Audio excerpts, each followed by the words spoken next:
देश में पदयात्रा निकाली जा रही है। प्रत्येक विभाग को इसके आदेश हैं कि आप सरदार वल्लभ भाई पटेल जी की जयंती के उपलक्ष्य में इस पदयात्रा में शामिल होकर के और एक संदेश देने का काम करेंगे कि जो भारत है वो आत्मनिर्भर भारत होना चाहिए।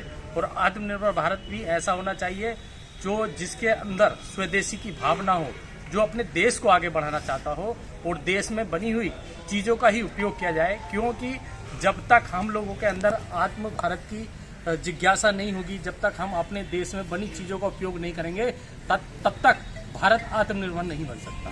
सर, जैसा कि आप भी इस क्षेत्र की सर्वोपरि प्रमुख मौजूदा हैं, और सर क्या बोलना चाहेंगे जो देश देख रहा है आपको? बस मैं तो यही कहना चाहूँगा कि जो सपना सरदार वल्लभ भाई पटेल जी ने देखा था, उस सपने को साकार करने के लिए हमें शपथ लेनी चाहिए और अपने बच्चों को शिक्षा देनी चाहिए कि हमें आत्मनिर्भर भारत बनाने के लिए अपने घर में बनी हुई चीज़ों का, अपने देश में बनी हुई चीज़ों का इस्तेमाल करना चाहिए, ताकि उसका जो लाभ है वो हमारे देशवासियों को मिलना चाहिए। क्योंकि उनके टैक्स से दिए हुए पैसे से ही देश की अर्थव्यवस्था चलती है।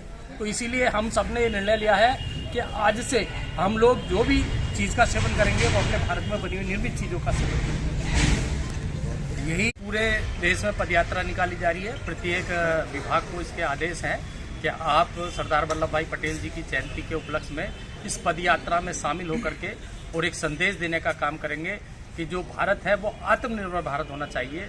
और आत्मनिर्भर भारत भी ऐसा होना चाहिए जो जिसके अंदर स्वदेशी की भावना हो, जो अपने देश को आगे बढ़ाना चाहता हो और देश में बनी हुई चीज़ों का ही उपयोग किया जाए। क्योंकि जब तक हम लोगों के अंदर आत्म भारत की जिज्ञासा नहीं होगी, जब तक हम अपने देश में बनी चीज़ों का उपयोग नहीं करेंगे, तब तक भारत आत्मनिर्भर नहीं बन सकता।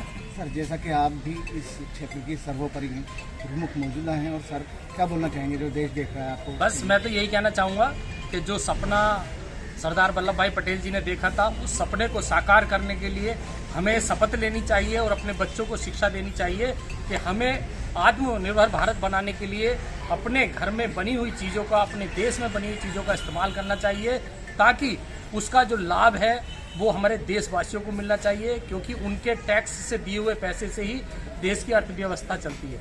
तो इसीलिए हम सब ने ये निर्णय लिया है कि आज से हम लोग जो भी चीज़ का सेवन करेंगे वो अपने भारत में बनी हुई निर्मित चीज़ों का सेवन करेंगे।